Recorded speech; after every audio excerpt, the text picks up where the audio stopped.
Good morning, Fort Belvoir families.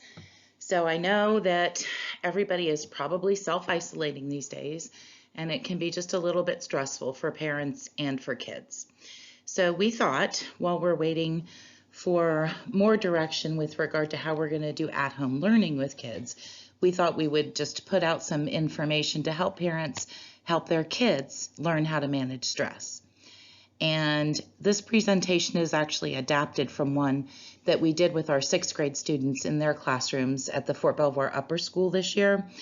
But as I go through each of the slides, I'll add some tips on how some of this information can be adapted for younger children in their language. So anyway, I hope that you all find this helpful, and we really do miss all of you and your children.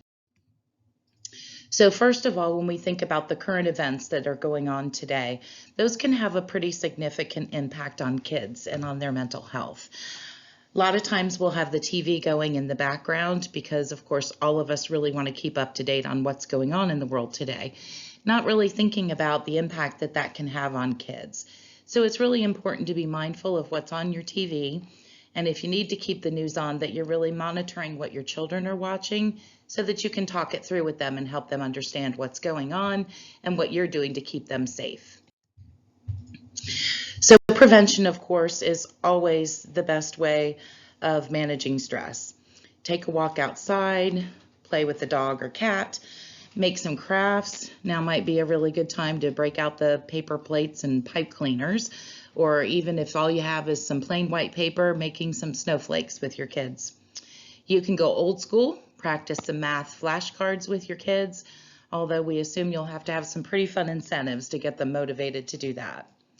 Have a family spelling bee or a family geography bee. Do some yoga poses with your kids. And, honestly, there's nothing more stress relieving for adults than trying to get kids to do yoga poses because they're pretty hilarious and cute when they're trying to do them. Do some drawing or coloring with kids. You can even download some mandalas from online for your kids to use. Those can be really helpful for kids who like to color. Write some silly poems with your kids or make up some silly songs. Put on YouTube and everybody try to learn some new dance moves. Read to or with your child or play some family board games together. Doesn't always work. So those are all good things to do with your children, but sometimes it just happens and they just continually get more and more stressed out. Always depends on who the child is, their capacity for managing stress, and also their awareness of what's going on. So for children in the upper grades, you can define stress for them as a feeling of physical or emotional tension or pressure that's often related to being challenged to perform or to react outside your typical range of behaviors or outside your comfort zone. This feeling can happen before, during, or after a difficult or an exciting situation. For younger children, it can be defined as what you feel when you're worried or uncomfortable about something. You might feel angry, frustrated, scared, afraid. It can even give you stomach aches or a headache. When you're stressed, you might not feel like sleeping or eating, or you might even sleep too much or too little. So stress gets our body ready to face challenges and positive situations. It's important for kids to know that everybody feels stress sometimes. Stress can be good for us, or it can make us feel terrible. Sometimes feeling stress can help us do things that are awesome. Remember the first time you went down a slide on the playground. This is for younger kids. You felt excited, you had lots of energy. That was good stress, helping you to be brave enough to try something new. And for older kids, of course, it's just letting them know that sometimes stress can give us the attention, energy, and strength to do things that we didn't know we could do before. Stress can be caused by feeling worried or anxious. It can be caused by positive events. You might feel excited. You may also stress over planning or how things are going to turn out. Stress can be really motivating, but it can also be overwhelming and hard to deal with. For younger kids, stress can be caused by good things and can help us try new things that are actually fun. It can also be caused by things that we're worried about, and that kind of bad stress can keep us from doing things that we enjoy or that are good for us. So we have different types of stress. There's healthy or helpful stress that helps us work harder to get what we want And it usually doesn't need to lead to feeling overwhelmed or exhausted. And then there's unhelpful and unhealthy stress. That can interfere with helping us accomplish our goals and make us feel upset more often than not. So for younger children, you can tell them that there's good stress that helps us do hard things that are good for us. Good stress helps you get ready for the first day of school when you're worried about how it's going to go. Later that day, you find out that your teacher's really nice and you got to make some new friends. There's also bad stress when we worry a lot about things that we can't control, and it makes us feel bad. We might feel angry or have a tummy ache because we're worried about that something bad is going to happen. So there's lots of different signs of unhealthy levels of stress. So for kids to recognize that we feel stress in our thoughts, our emotions, we feel it in our bodies, and sometimes it comes out in our behavior. So some of the signs that our thoughts are reaching unhealthy levels of stress is when we're worrying a ton, having racing thoughts, getting stuck in thinking traps. Thinking traps are kind of those ways of thinking that are generally negative, and we're just kind of stuck in seeing everything in a negative light. Having difficulty concentrating, having an irritable or short temper, feeling overwhelmed, being moody, unhappy. Physical signs for those aches and pains, speeding heartbeat, nausea, fatigue, or being really overly sensitive to sounds and noises. Behavioral signs of unhealthy levels of stress are when kids sleep too much or too little, when they eat too much or too little, when they develop nervous habits like nail biting, pacing, and procrastination. So for younger children, you can say, what does bad stress feel like? When we're feeling too much bad stress, we might feel like we can't think straight. We might feel sad, cranky, frustrated. We might have a stomach ache or feel like we just don't want to sleep or like we have to sleep all the time. So healthy stress management, it's all about knowing what your own triggers are. What are those things that you know are going to make you feel stressed out? What are those situations where you know you're going to feel stressed out? So learning to recognize those situations that are stressful for us help us to be more ready to handle those things whenever we face them. So know your own common signs of stress. We talked about the different ways that stress can impact your thoughts, your behavior, your physical feelings, your emotions, but it's really important to know for yourself what are those signs of stress in yourself that when you feel those things or see those things in yourself, you know that your stress level is getting to an unhealthy level. And finally, knowing those techniques and coping strategies that work for you. So what helps you to let go of stress? So physically loosening your tense muscles, finding out other healthy ways to deal with the things that are bothering or overwhelming you.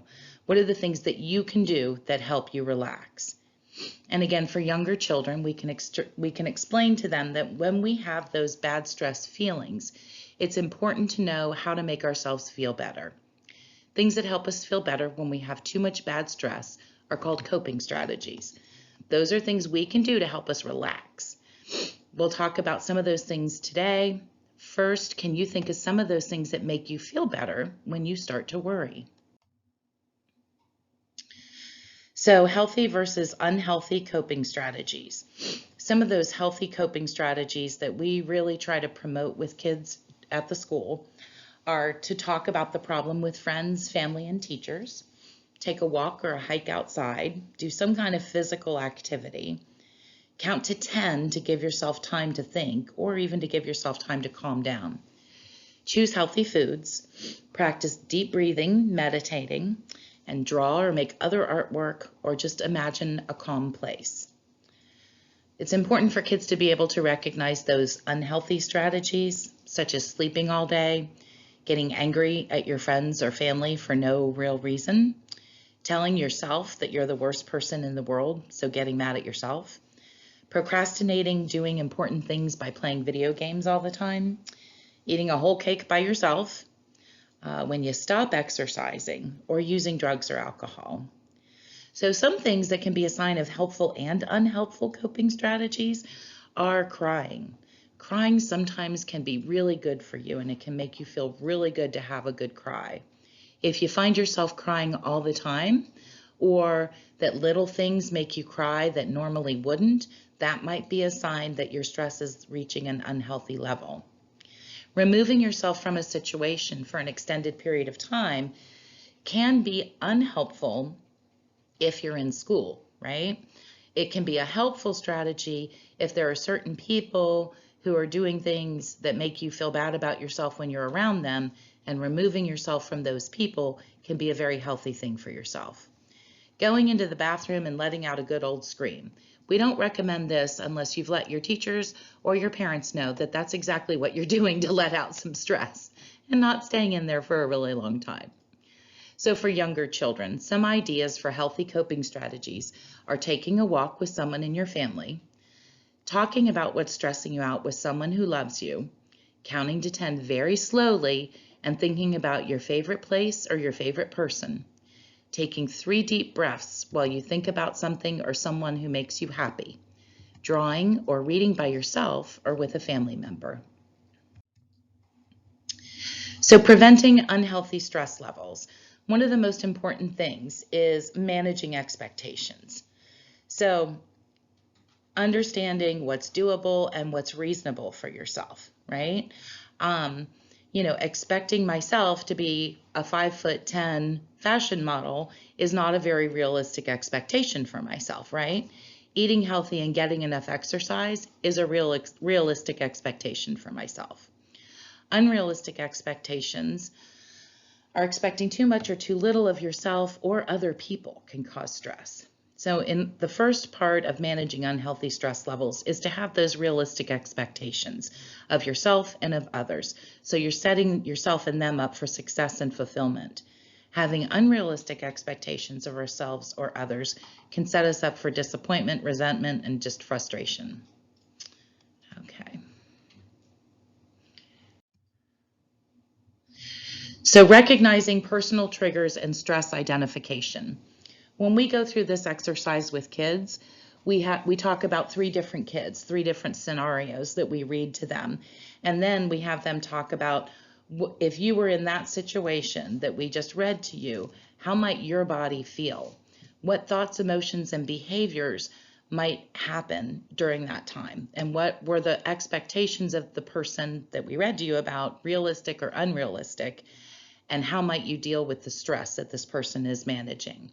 So you can go through these with your kids. We actually included in this presentation each of those scenarios. So you can certainly go through these, read them to your children, adapt them to your child's age, and see if you can help them kind of work through those situations just to practice setting realistic expectations, choosing a coping strategy, and checking to see if they think it might work. So creating a stress management plan is really important. One of the most important things to do when you're creating a stress management plan is to create that plan in a time when you're not feeling particular stress. So we have an example in here for you that you can use, and we'll come to that a little bit later. But the bottom line is to identify those strategies that work for you when you're feeling stressed. And after using those techniques, reflect on whether or not that helped for you and whether or not you think that's a strategy you'll use next time, or if there's something else that you think might work better for you. And parents, it's really important to know that using these strategies for yourself or creating a stress management plan for yourself and sharing it with your child can be a really powerful tool, because when kids see you using calming strategies, managing your own stress, they're more likely to do the same. Especially for kids in the older grades, they may tell their parents that they don't pay any attention to what you say, but they absolutely do see what you do. So planning for times of stress. The number 1, 2, and 3 things to do are prevention, prevention, prevention, especially at this time when it's so important just to keep kids busy because there's so much stressing them out in the environment. But engaging in self-care and modeling healthy strategies for your child, of course, are the most powerful forms of prevention. And then it's a good idea to plan for stressful situations when you're not experiencing those unhealthy levels of stress. So here's just a sample coping skills plan that you could certainly come up with kids. have kids talk about what are those things that make them feel stressed, or can you always even identify what it is that makes you feel stressed? They can circle any of these coping strategies, or they could write some of their own down here. Then when they are experiencing a situation where they're feeling stress, they can talk about which strategies did I try? Did they work? Do I want to use that one again, or do I need to try something else? So the importance of self-care for kids and parents. Identify for yourself so that you can help your kids identify what brings me joy. Who are the people I love and who loves me? What are my strengths? What are those areas that I want to improve on? What helps me de-stress? What helps me manage my anger? Routines are so important, and I know parents, it's really hard to kind of set up routines for snow days, let alone a really long anticipated time out of school. But to the extent that you can keep up those morning routines and school day routines for kids, I think it'll be a lot easier in the long run. They may buck that system for a while, but I think if you really stick to it, they'll get into a routine that'll make everybody's life easier. Take time each day to reflect. What did I handle well today? What do I need to work on tomorrow to do better? Don't beat yourself up over those mistakes that you might have made. Just make a plan for how you can work on it tomorrow. And practice makes perfect. We always tell kids, learn from your mistakes. Don't beat yourself up. Be patient with yourself. Be kind to yourself. Be kind to the people that you love. And remember that we're all working on becoming who we want to be. Thank you so much for your time, parents. I really do hope that you find this helpful. Again, we're really missing your kids. Here are a list of resources that you can get in contact with for additional information. Some really good websites here with some good information. We miss you guys. We hope you're doing well. Please reach out to any of us if you need some help or you need some support during this time. We're thinking of you. Bye-bye.